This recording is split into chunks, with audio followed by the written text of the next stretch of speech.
Hi friends, എല്ലാവർക്കും വണ്ടിയുടെ പുതിയൊരു എപ്പിസോഡിലേക്ക് സ്വാഗതം. അപ്പോൾ ഇന്ന് ഞാൻ നിങ്ങൾക്ക് പരിചയപ്പെടുത്തി തരാൻ പോകുന്നത് നമ്മുടെ ഹോണ്ടയുടെ ഏറ്റവും പുതിയ CB ഹോണറ്റ് 160R ആണ്. എൻ്റെ പേര് നിജിൻ. നിങ്ങൾ കാണുന്ന വണ്ടി യൂട്യൂബ് ചാനൽ. സമയം ഒട്ടും കളയാതെ നമുക്ക് തുടങ്ങാം.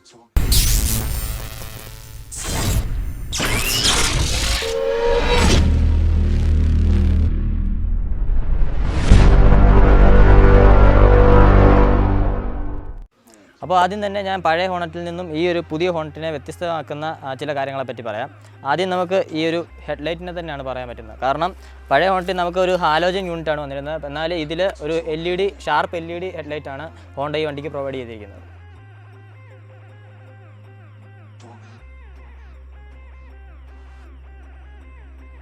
അടുത്തതായി ഈ ഒരു വാഹനത്തെ ഇതിൻ്റെ പ്രീവിയസ് മോഡലിൽ നിന്നും വ്യത്യസ്തമാക്കുന്നതാണ് ഇതിൻ്റെ ഈ 4 ഇൻഡിക്കേറ്റർ ഫീച്ചർ. നമുക്ക് ഇതിന് മുമ്പ് വന്നിരുന്ന മോഡലിൽ ഈ ഒരു ഫീച്ചർ കിട്ടുന്നില്ലായിരുന്നു. എന്നാൽ ഈ ഒരു മോഡലിൽ ഹോണ്ട ഇതും പ്രൊവൈഡ് ചെയ്തിരിക്കുകയാണ്. അത്യാവശ്യം വലിപ്പമുള്ള ഈ 2 ഇൻഡിക്കേറ്ററുകളും അതുപോലെ തന്നെ പുതിയ ഈ ഒരു ഹെഡ്ലാമ്പ് യൂണിറ്റും കൂടി ഈ വണ്ടിക്ക് ഒരു പുതിയ സ്പോർട്ടി ആൻഡ് അഗ്രസീവ് ലുക്ക് തന്നെയാണ് ഇപ്പോൾ കൊടുക്കുന്നത്. പിന്നെ ഫിറ്റ് ആൻഡ് ഫിനിഷിൻ്റെ കാര്യത്തിൽ യാതൊരു വിട്ടുവീഴ്ചയും ഹോണ്ട ചെയ്തിട്ടില്ല. കാരണം വളരെ ക്വാളിറ്റിയുള്ള പ്ലാസ്റ്റിക്കുകളും അതുപോലെ തന്നെ മെറ്റൽ എലമെൻസുമാണ് ഈ ഒരു വണ്ടി നിർമ്മിക്കാൻ വേണ്ടി ഹോണ്ട ഉപയോഗിച്ചിരിക്കുന്നത്. രണ്ടാമതായി നമ്മൾ ഈ വണ്ടിയിൽ ഏറ്റവും കൂടുതൽ ആകർഷിക്കുക ഇതിൻ്റെ ഒരു ടാങ്ക് ഡിസൈനാണ്. കാരണം നല്ല വലിപ്പമുള്ള ഒരു ടാങ്കാണ് ഈ വണ്ടിക്ക് വന്നിരിക്കുന്നത്. അതുപോലെ തന്നെ ഈ ഒരു സെഗ്മെൻറ്റിൽ തന്നെ ഏറ്റവും വലിയൊരു ടാങ്ക് വരുന്ന ഈ ഒരു വണ്ടിക്കാണെന്നാണ് എൻ്റെ ഒരു അഭിപ്രായം. കാരണം ഇത് കയറി ഇരുന്ന് കഴിഞ്ഞാൽ നമുക്കൊരു ബിഗ് ബൈക്ക് ഫീലാണ് ഈ ഒരു ടാങ്ക് കാരണം നമുക്ക് കിട്ടുന്നത്. ഈ CB ഹോണറ്റ് 160R നമുക്ക് പ്രധാനമായും 5 നിറങ്ങളിലാണ് അവൈലബിൾ ആയിട്ടുള്ളത്. അതിൽ 2 കളർ എന്ന് പറഞ്ഞാൽ സ്ട്രൈക്കിംഗ് ഗ്രീനും മാഴ്സ് ഓറഞ്ചും നമുക്കൊരു മാറ്റ് ഫിനിഷിങ്ങിലും, അതുപോലെ തന്നെ ഡാസിൽ യെല്ലോ, സ്പോർട്സ് റെഡ്, അതുപോലെ തന്നെ അത്ലറ്റിക് ബ്ലൂ എന്നീ 3 കളറുകൾ നമുക്കൊരു മെറ്റാലിക് ഫിനിഷിലുമാണ് ലഭിക്കുന്നത്. ഇതിന് മുമ്പ് ഉണ്ടായിരുന്ന മോഡലിൽ നിന്നും വ്യത്യസ്തമായിട്ടുള്ളൊരു ഗ്രാഫിക്സ് ആണ് നമുക്ക് ഈ ഒരു വാഹനത്തിൽ കിട്ടുന്നത്. ഇതൊരു സ്പെഷ്യൽ എഡിഷൻ ഗ്രാഫിക്സ് ആണ് ഹോണ്ട ഈ ഒരു വാഹനത്തിന് ഇപ്പം നൽകിയിരിക്കുന്നത്. അതുകൊണ്ട് തന്നെ ഇത് മുൻപുണ്ടായിരുന്ന വാഹനത്തിൽ നിന്നും വളരെ വ്യത്യസ്തമായിട്ട് കാണാനായിട്ട് തോന്നിക്കുന്നുണ്ട്. ഇനി ഈ ടാങ്കിൽ നമ്മളെ ആകർഷിക്കുന്ന മറ്റൊരു ഘടകം എന്ന് പറഞ്ഞാൽ ഹോണ്ടയുടെ ഒരു 3D മെറ്റാലിക് ലോഗോ ഇവിടെ കൊടുത്തിട്ടുണ്ടെന്നുള്ളതാണ്. അത് വളരെ വലിപ്പത്തിൽ തന്നെ ഈ ഒരു ടാങ്കിൻ്റെ കവിളിൽ അവർ കൂട്ടിയിണക്കിയിട്ടുണ്ട്.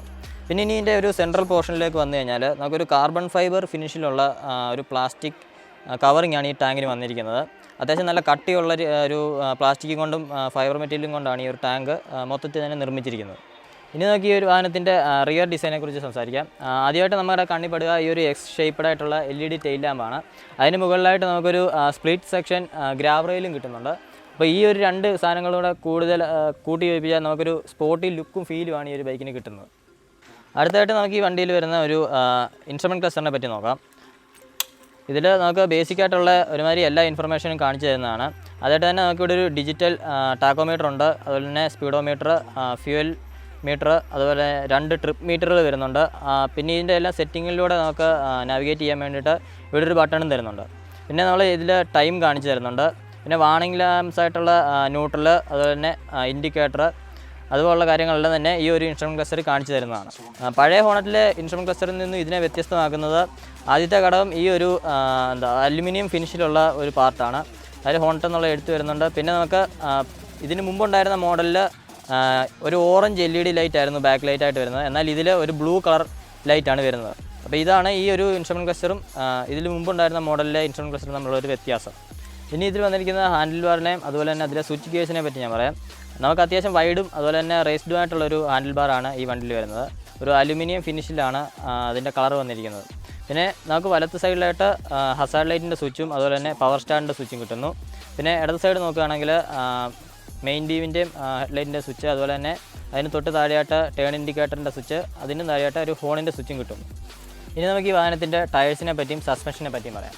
ഇതിലൊരു ടെലിസ്കോപ്പിക് സസ്പെൻഷൻ സെറ്റപ്പാണ് നമുക്ക് ഫ്രണ്ടിൽ കിട്ടുന്നത്. അതുപോലെ തന്നെ ഇതൊരു ഫൈവ് സ്പോക്ക് സ്പ്ലിറ്റ് അലോയ് വീലുമാണ് ഈ ഒരു വാഹനത്തിന് വരുന്നത്. പിന്നെ ടയേഴ്സ് നോക്കുകയാണെങ്കിൽ ഫ്രണ്ടിൽ നമുക്കൊരു 100 സെക്ഷൻ ടയേഴ്സും അതുപോലെ തന്നെ ബാക്കിൽ ഒരു 140 സെക്ഷൻ ടയറുമാണ് ഈ ഒരു വാഹനത്തിൽ വരുന്നത്. ഇനി നമുക്ക് ഈ ഹോണ്ടിൻ്റെ ബ്രേക്കിംഗ് കപ്പാസിറ്റി നോക്കാം.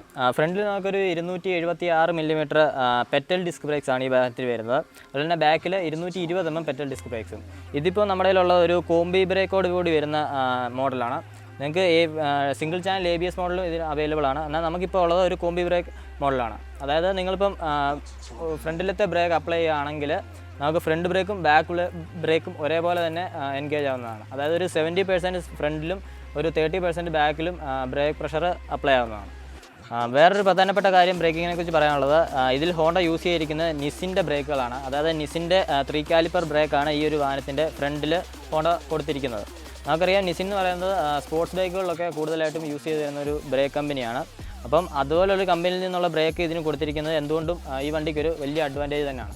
ഇനി ഈ ഒരു വാഹനത്തിൻ്റെ ഈ ഒരു പോർഷനിലെ ഡിസൈൻ നമ്മൾ നോക്കിക്കഴിഞ്ഞാൽ ആദ്യം തന്നെ നമ്മുടെ കണ്ണിൽപ്പെടുക ഈ ഒരു സ്പോർട്ടി മഫ്ലറാണ്. ഇതൊരു ഡ്യുവൽ ടോൺ മഫ്ലറാണ് വരുന്നത്. അതായത് നിങ്ങൾക്ക് ഇവിടെ ഏകദേശം ഒരു ഗൺ മെറ്റൽ ഗ്രേ കളർ ഒരു കവറും പിന്നെ ഇവിടെ ഒരു ബ്ലാക്ക് കളറിലുള്ള മഫ്ലറുമാണ് ഈ ഒരു വാഹനത്തിൽ ലഭിക്കുന്നത്. പിന്നുള്ളതാണ് ഇതിൻ്റെ റിയർ ഡിസ്ക് ബ്രേക്ക്. ഞാൻ മുമ്പേ പറഞ്ഞ പോലെ നിസിൻ്റെ കാലിപ്പറേഴ്സാണ് ഇതിൻ്റെ യൂസ് ചെയ്തിരിക്കുന്നത്. അതിൽ തന്നെ 230 mm ആണ് ഈ ഒരു പെറ്റൽ ഡിസ്കിൻ്റെ വലിപ്പം പറയുന്നത്. പിന്നെ ഇതിൽ ചെയിൻ വരുന്നതെന്ന് പറഞ്ഞാൽ ഒരു സീൽഡ് ചെയിനാണ്. അതുകൊണ്ട് തന്നെ നമുക്ക് ഈ ഒരു വാഹനത്തിൻ്റെ ചെയിൻ ലൈഫും ചെയിൻ്റെ സ്പ്രോക്കിൻ്റെ ലൈഫ് കൂടുകയും റണ്ണിങ് കംഫർട്ടബിലിറ്റി വളരെയധികം നല്ലതും ലഭിക്കുന്നതാണ്. പിന്നെ നമ്മൾ ശ്രദ്ധിക്കുക, ഇതിൻ്റെ ഈ ഒരു മസ്കുലറായിട്ടുള്ള 140 സെക്ഷൻ റിയർ ടയർ ആയിരിക്കും. എൻ്റെ അഭിപ്രായത്തിൽ ഈ ഒരു സെഗ്മെൻറ്റിൽ ഏറ്റവും വലിയ റിയർ ടയർ വരുന്നത് നമ്മുടെ CB Honda 160R ആണ്. അതുപോലെ തന്നെ ഇത് MRFൻ്റെ നൈലോ ഗ്രിപ്പ് സാപ്പർ ടയേഴ്സാണ് വരുന്നത്. ലുക്കിൽ മാത്രമല്ല, നമ്മൾ കോർണറിങ് എടുക്കുന്ന സമയത്തും അല്ല സ്ട്രെയിറ്റ് ലൈനിൽ നമ്മൾ പോകുന്ന സമയത്തും വണ്ടിക്ക് നല്ല രീതിയിൽ സ്റ്റെബിലിറ്റി നൽകാൻ ഈ ഒരു ടയർ കൊണ്ട് കഴിയുന്നുണ്ട്. അപ്പോൾ ഇത്രയൊക്കെ കാര്യങ്ങളാണ് ഈ ഒരു വണ്ടിയുടെ ഡിസൈനിനെ കുറിച്ച് എനിക്ക് പറയാനുള്ളത്. ഇനി നമുക്ക് ഇതിൻ്റെ എഞ്ചിൻ സൈഡിലേക്ക് പോകാം. ഇതിൽ ഉപയോഗിച്ചിരിക്കുന്ന ഒരു 162.7 cc single cylinder air cooled എഞ്ചിനാണ്. ഇതിൽ SI എന്ന് പറഞ്ഞ ടെക്നോളജിയാണ് വരുന്നത്, അതായത് സ്പാർക്ക് ഇഗ്നിഷൻ ടെക്നോളജി. അതുപോലെ തന്നെ ഇതൊരു BS4 എഞ്ചിനാണ്. 2016 ഹോണ്ട ഇതിനെ BS4ഓട് കൂടി തന്നെയാണ് നമ്മുടെ ഇന്ത്യൻ മാർക്കറ്റിലേക്ക് കൊണ്ടുവന്നിരിക്കുന്നത്. അതുകൊണ്ട് തന്നെ ബാക്കി നിർമ്മാതാക്കൾക്ക് BS4ലേക്ക് അപ്ഗ്രേഡ് ആവേണ്ടി വന്നതുപോലെ ഹോണ്ടയ്ക്ക് പോകേണ്ട കാര്യമില്ലായിരുന്നു. കാരണം BS4 എഞ്ചിനോട് കൂടിയാണ് അന്ന് മുതലേ ഈ ഒരു ഹോണ്ട ഹോണറ്റ് നമ്മുടെ വിപണിയിൽ ഇറങ്ങിയത്. ഇനി ഒരു എഞ്ചിൻ്റെ പവർ ഔട്ട്പുട്ട് നമുക്ക് നോക്കാം. ഏകദേശം 14.9 bhp പവറാണ് ഇത് 8500 RPM പ്രൊഡ്യൂസ് ചെയ്യുന്നത്.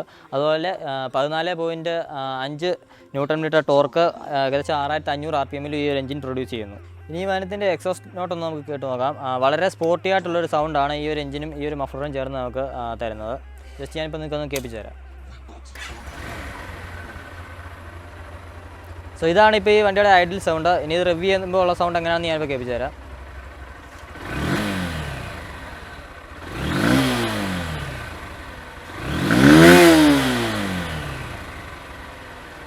അപ്പോൾ ഇങ്ങനെയാണ് നമുക്ക് ഈ വണ്ടിയിൽ ഒരു സീറ്റിംഗ് പൊസിഷൻ കിട്ടുന്നത്. ഇതിൻ്റെ സീറ്റ് ഹൈറ്റ് എന്ന് പറയുന്നത് ഒരു 790 mm ആണ്. അതുകൊണ്ട് തന്നെ ഇപ്പോൾ എനിക്ക് നിങ്ങൾക്ക് കാണാം, എൻ്റെ കാല് എനിക്ക് കംപ്ലീറ്റ് ആയിട്ട് തറ കുത്താൻ പറ്റുന്നുണ്ട്.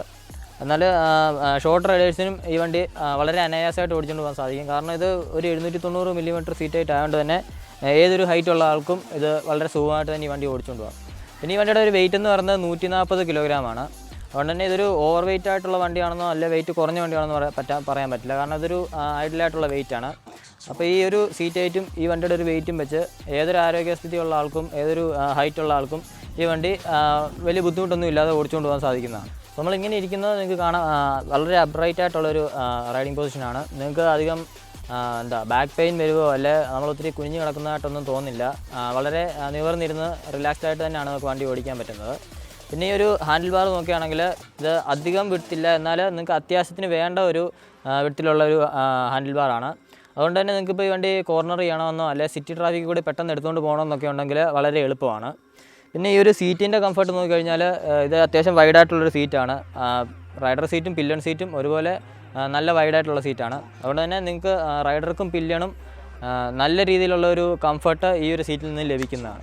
പിന്നെ അത്യാവശ്യം വേണ്ട കുഷനിങ് എല്ലാം ഉണ്ട്. നിങ്ങൾക്ക് ലോങ് റൈഡ് പോയാൽ തന്നെ മടുപ്പ് തോന്നുന്ന പോലൊന്നും ഈ ഒരു വാഹനത്തിൽ അനുഭവപ്പെടുന്നതായിരിക്കത്തില്ല. മുൻപ് ഞാൻ ഈ ടാങ്കിൻ്റെ ഡിസൈനെ പറ്റി പറഞ്ഞപ്പോൾ ഇതൊരു അത്യാവശ്യം നല്ല മസ്കുലറായിട്ടുള്ള ടാങ്കാണ്. ശരിക്കും അതിൻ്റെ വലിപ്പം പറയുകയാണെങ്കിൽ നമ്മൾ ഈ വണ്ടിയിൽ കയറി ഇരിക്കുക തന്നെ ചെയ്യണം. അതിൽ കയറി ഇരുന്ന് കഴിയുമ്പോൾ നമുക്ക് കാണാം ഈ ഒരു ഭാഗത്തേക്ക് വേറെ ഈ ഒരു ടാങ്ക് നന്നായിട്ട് തെള്ളി നിൽക്കുന്നുണ്ട്. അതുകൊണ്ട് തന്നെ നമുക്ക് വണ്ടിയിൽ കയറി ഇരുന്ന് നമ്മുടെ തൈസ് കൊണ്ട് വണ്ടിയെ നന്നായിട്ട് ഗ്രിപ്പ് ചെയ്ത് പിടിക്കാൻ പറ്റുന്നുണ്ട്. നിങ്ങൾക്കിപ്പോൾ ഇത് കാണാം, നമുക്ക് ഈ ഒരു പൊസിഷനിൽ ഇരുന്ന് കഴിഞ്ഞാൽ വണ്ടി നല്ലതായിട്ട് ഗ്രിപ്പ് ചെയ്ത് പിടിക്കാം. അതുപോലെ തന്നെ കോർണറിങ് ചെയ്യുന്ന സമയത്താണെങ്കിലും നല്ലൊരു ഗ്രിപ്പ് വണ്ടിയിൽ നിന്ന് കിട്ടുന്നുണ്ട്. അതുപോലെ ഇതൊരു 12 ലിറ്റർ കപ്പാസിറ്റി ഉള്ളൊരു ടാങ്കാണ്. അതുകൊണ്ട് തന്നെ നിങ്ങൾക്കിപ്പം ലോങ് റൈഡ്സ് പോകണമെന്നുണ്ടെങ്കിലും ഈ ഒരു വണ്ടിയുടെ മൈലേജും ഈ ഒരു ടാങ്ക് റേഞ്ചും വെച്ച് നിങ്ങൾക്ക് അത്യാവശ്യം നല്ല ദൂരത്തേക്ക് തന്നെ പോകാൻ പറ്റുന്നതാണ്. അപ്പം ആ ഒരു പേടി വേണ്ട. നമ്മളെ പോകുന്ന വഴിക്ക് പെട്രോൾ കയറുന്ന വഴി കിടക്കുമെന്നുള്ള പേടിയൊന്നും വേണ്ട. അത്യാവശ്യം നല്ല വലിപ്പമുള്ള ശേഷിയുള്ളൊരു ടാങ്ക് തന്നെയാണ് ഹോണ്ട ഈ ഒരു വണ്ടിക്ക് പ്രൊവൈഡ് ചെയ്തിരിക്കുന്നത്. ഇനി ഒരു എൻജിൻ്റെ റൈഡ് ഫീലിനെ പറ്റിയും കംഫർട്ടിനെ പറ്റിയൊക്കെ ഞാൻ പറയാം. ഹോണ്ട എന്നൊരു ജാപ്പനീസ് കമ്പനിയുടെ ഒരു പവർ ഒരു സുപ്പീരിയോറിറ്റി നമുക്ക് മനസ്സിലാകുന്നത് ഈ വണ്ടിയുടെ എൻജിൻ ഓടിച്ച് നോക്കുമ്പോൾ കിട്ടുന്നൊരു ഫീലിംഗാണ്. കാരണം ഇത് ഭയങ്കര റിഫൈൻഡ് ആയിട്ടുള്ളൊരു എൻജിനാണ്. അതിപ്പം ഇതിൻ്റെ ഒരു സെഗ്മെൻറ്റുകളുള്ള വേറെ ഏതൊരു വണ്ടി എടുത്ത് നോക്കിയാലും അവയെല്ലാം പിന്തള്ളുന്ന രീതിയിലുള്ള റിഫൈൻമെൻറ്റും സ്മൂത്ത്നെസ്സുമാണ് നമുക്ക് ഈ ഒരു എൻജിനിൽ നിന്ന് ലഭിക്കുന്നത്. പിന്നെ ഇതിൻ്റെ പവർ ഡെലിവറി പറഞ്ഞു കഴിഞ്ഞാൽ നമ്മളെ കുതിച്ച് എടുത്തുകൊണ്ട് പായുന്ന രീതിയിലുള്ളൊരു പവർ ഡെലിവറി അല്ല ഈ ഒരു വണ്ടി നമുക്ക് കിട്ടുന്നത്. വളരെ ലീനിയറായിട്ട് ആണ് ഇതിൻ്റെ പവർ കയറി വരുന്നത്. അതുകൊണ്ട് തന്നെ ഇതൊരു ബിഗിനേഴ്സിന് എന്തുകൊണ്ടും ആപ്റ്റായിട്ടുള്ളൊരു ബൈക്ക് തന്നെയാണ്. കാരണം നിങ്ങളിപ്പോൾ ഒരു സ്കൂട്ടറിൽ നിന്നോ അല്ലെങ്കിൽ വണ്ടി പഠിച്ചിട്ട് ഒരു ബൈക്ക് എടുക്കണമെന്ന് ആഗ്രഹത്തോടെ ഒരു വണ്ടി എടുക്കുന്ന സമയത്ത് എക്സ്പീരിയൻസ് കുറവാണെന്നുണ്ടെങ്കിൽ വേറെ ഏതെങ്കിലും വണ്ടിയാണെങ്കിൽ നിങ്ങൾ കൈ കൊടുത്തു കഴിഞ്ഞാൽ പെട്ടെന്ന് തെറിച്ച് പോകുന്ന പോലൊക്കെ ഒരു ഫീൽ വരും. പക്ഷേ ഈ ഒരു വണ്ടിയിൽ നിങ്ങൾക്ക് അതൊന്നും ഫീൽ ആകത്തില്ല. കാരണം വളരെ സ്മൂത്തായിട്ടുള്ളൊരു പവർ ഡെലിവറിയാണ് ഈ ഒരു വണ്ടിയിൽ നിന്ന് നമുക്ക് ലഭിക്കുന്നത്. ഈ ഒരു എൻജിൻ്റെ കൂടെ ഹോണ്ട ഇണക്കി ചേർത്തിരിക്കുന്ന ഒരു 5 സ്പീഡ് ഗിയർ ബോക്സ് ആണ്. ഗിയർ ബോക്സിൻ്റെ കാര്യത്തിലും വളരെ പ്രിസൈസ് ആയിട്ടുള്ള ഗിയർ ഷിഫ്റ്റ്സ് ആണ് ഈ ഒരു ബോക്സിൽ നിന്ന് നമുക്ക് കിട്ടുന്നത്. അതുകൊണ്ട് തന്നെ ഫോൾസ് ന്യൂട്രൽ വീഴുക, അതുപോലെ തന്നെ ഇടയ്ക്ക് ഗിയർ സ്ലിപ്പാകുക എന്നുള്ള കംപ്ലയിൻറ്റുകളൊന്നും തന്നെ ഈ ഒരു ഗിയർ ബോക്സിൽ നമുക്ക് ഇതുവരെ കിട്ടിയിട്ടില്ല. പിന്നെ നമുക്കിതിൻ്റെ ഇടയ്ക്ക് ന്യൂട്രൽ കണ്ടുപിടിക്കാനും ഫസ്റ്റിൻ്റെ സെക്കൻഡ് ഇടയ്ക്കൊന്ന് ന്യൂട്രൽ കണ്ടുപിടിക്കാനൊക്കെ വളരെ എളുപ്പമാണ്. ജസ്റ്റ് ഒന്നിങ്ങനെ തട്ടി വിട്ട് കഴിഞ്ഞാൽ ന്യൂട്രൽ വീഴുന്നതാണ്. അല്ലാണ്ട് ഗിയർ ബോക്സിൽ നിന്ന് ക്ലങ്കിനെസ് ആയിട്ട് ഒന്നും ഫീൽ ചെയ്യുന്നില്ല. വളരെ പ്രിസൈസ് ആയിട്ടുള്ളൊരു ഗിയർ ബോക്സാണ് ഈ ഒരു വണ്ടിക്ക് വരുന്നത്. ഇനി ഒരു വണ്ടിയുടെ ഹാൻഡിലിങ്ങിനെ കുറിച്ച് പറയുകയാണെങ്കിൽ ഞാൻ പറഞ്ഞു നമുക്ക് ബാക്കിൽ ഒരു 140 സെക്ഷൻ ടയറാണ് കിട്ടുന്നത്. അതുകൊണ്ട് തന്നെ സ്ട്രെയിറ്റ് ലൈൻസിലായാലും കോർണേഴ്സിലായാലും നമുക്കൊരു സൂപ്പർ സ്റ്റെബിലിറ്റിയാണ് ഈ വണ്ടിക്ക് കിട്ടുന്നത്. കോർണർ ചെയ്യുമ്പോൾ തന്നെ നമുക്കൊരു കോൺഫിഡൻസ് കിട്ടുന്നു. കാരണം ഇത്രയും വലിയൊരു ടയർ ആയതുകൊണ്ടും ഇതിൻ്റെ ഒരു ഗ്രിപ്പ് കൊണ്ടും വളരെ നല്ല രീതിയിൽ ഈ വണ്ടി നമുക്ക് കോർണർ ചെയ്യാൻ പറ്റുന്നതാണ്. പിന്നെ സ്ട്രെയിറ്റ് ലൈൻ സ്പീഡ് എടുക്കുകയാണെങ്കിലും വണ്ടി അധികം വോബിൾ ചെയ്യുന്നതായിട്ടോ അല്ലെങ്കിൽ കയ്യിൽ നിന്ന് പോകുന്നതായിട്ടോ ഒന്നും തോന്നുന്നില്ല. ഭയങ്കര സ്റ്റേബിളാണ്. നമുക്ക് ഈ ഒരു ടാങ്കിൽ നന്നായിട്ട് ഗ്രിപ്പ് ചെയ്തിരിക്കാൻ പറ്റുന്നുണ്ട്. അതുകൊണ്ട് വിൻഡ് ബ്ലാസ്റ്റ് ഉണ്ട്. ഇതൊരു നേക്കഡ് സ്പോർട്സ് ബൈക്ക് ആയതുകൊണ്ട് ഇതിന് വിൻഡ് ബ്ലാസ്റ്റ് ഉണ്ടാവും. എന്നാൽ അത് ഒത്തിരി നമ്മളെ അഫക്റ്റ് ചെയ്യുന്ന രീതിയിലില്ല. കാരണം ഈ ഒരു എയറോഡൈനാമിക് ഡിസൈൻ കൊടുത്തിരിക്കുന്നതുകൊണ്ട് വിൻഡിനെ കീറി മുറിച്ചുകൊണ്ട് പോകാനായിട്ട് ഈ വണ്ടിക്ക് നന്നായിട്ട് സാധിക്കുന്നുണ്ട്. മറ്റൊരു കാര്യം എടുത്തു പറയാനുള്ളത് ഈ ഒരു വണ്ടിയുടെ ബിൽഡ് ക്വാളിറ്റിയാണ്. കാരണം വളരെ നിലവാരമുള്ള പ്ലാസ്റ്റിക്കുകളും മറ്റ് സാമഗ്രികളും കൊണ്ടാണ് ഇത് ഉണ്ടാക്കിയിരിക്കുന്നത്. നമുക്ക് ഒരിടത്തും ഒരു കുറച്ചിൽ ഫീൽ ചെയ്യുന്നില്ല. പ്ലാസ്റ്റിക്കിൻ്റെ കാര്യത്തിലായാലും മെറ്റലിൻ്റെ കാര്യത്തിലായാലും ഈ ഒരു ഭാഗത്തൊക്കെ തന്നെ നമുക്ക് നല്ല ബിൽഡ് ക്വാളിറ്റി ഉണ്ട്. ഇടയ്ക്കൊന്നും വെൽഡിങ്ങോ വയറിങ്ങോ ഒന്നും നമുക്ക് വെളിയിൽ കാണാൻ പറ്റുന്നില്ല. അതുപോലെ തന്നെ ഈ പാനൽ ഗ്യാപ്സ് ഒക്കെ തന്നെ വളരെ കുറവാണ്. നന്നായിട്ട് തന്നെ ഇത് ഫിറ്റ് ആൻഡ് ഫിനിഷ് ഉള്ള ഒരു ബൈക്ക് തന്നെയാണ്. ഇനി മറ്റൊരു കാര്യം ഈ വണ്ടിയുടെ മൈലേജാണ്. കമ്പനി പറയുന്നത് ഇനി 64 കിലോമീറ്റർ വരെ മൈലേജ് കിട്ടുമെന്നാണ്. എന്നാൽ 60 കിലോമീറ്റർ വരെ മൈലേജ് കിട്ടുന്ന ആൾക്കാരെ നമുക്ക് പേഴ്സണലായിട്ട് അറിയാവുന്നതാണ്. അതുകൊണ്ട് തന്നെ ലോങ് ട്രാവൽ പോകുന്ന സമയത്ത് ഇതിൻ്റെ ഒരു ഫ്യൂൽ എക്കണോമി എന്ന് പറഞ്ഞാൽ വളരെ കൂടുതലാണ്. കാരണം 62 വരെ കിട്ടും ഈ വണ്ടിക്ക്. അതുകൊണ്ട് നിങ്ങൾക്ക് ലോങ് റൂട്ടിലൊക്കെ പോകുന്നതിനാണെങ്കിൽ ഇത് വളരെ ആപ്റ്റായിട്ടുള്ളൊരു വണ്ടിയാണ്. ഈ ഒരു സെഗ്മെൻറ്റിൽ 160cc സെഗ്മെൻറ്റിൽ ഏറ്റവും നല്ല മൈലേജ് തരുന്നൊരു വണ്ടിയും കൂടിയാണിത്. ഇനി നമുക്ക് ഈ വാഹനത്തിൻ്റെ പ്രൈസ് നോക്കാം. 1,10,000 തൊട്ട് 1,20,000 രൂപ വരെയാണ് ഈ വണ്ടിയുടെ വില വരുന്നത്. അപ്പം ഇപ്പം നമ്മുടെ കൂടെ ഉള്ളത് ഇതൊരു CBS മോഡലാണ്. ഇതിൻ്റെ വില എന്ന് പറയുന്നത് 1,14,000 രൂപയാണ്.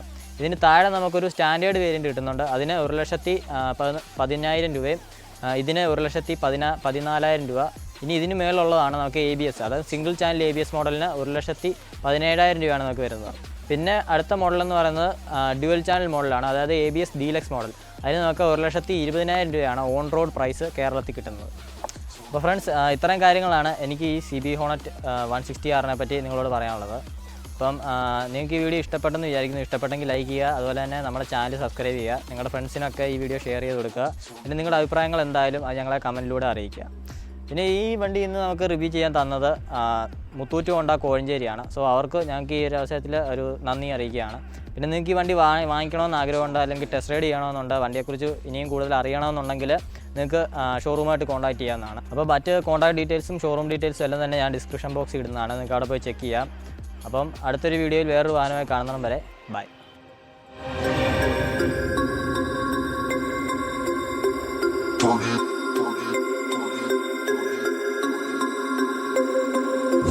Turn it on.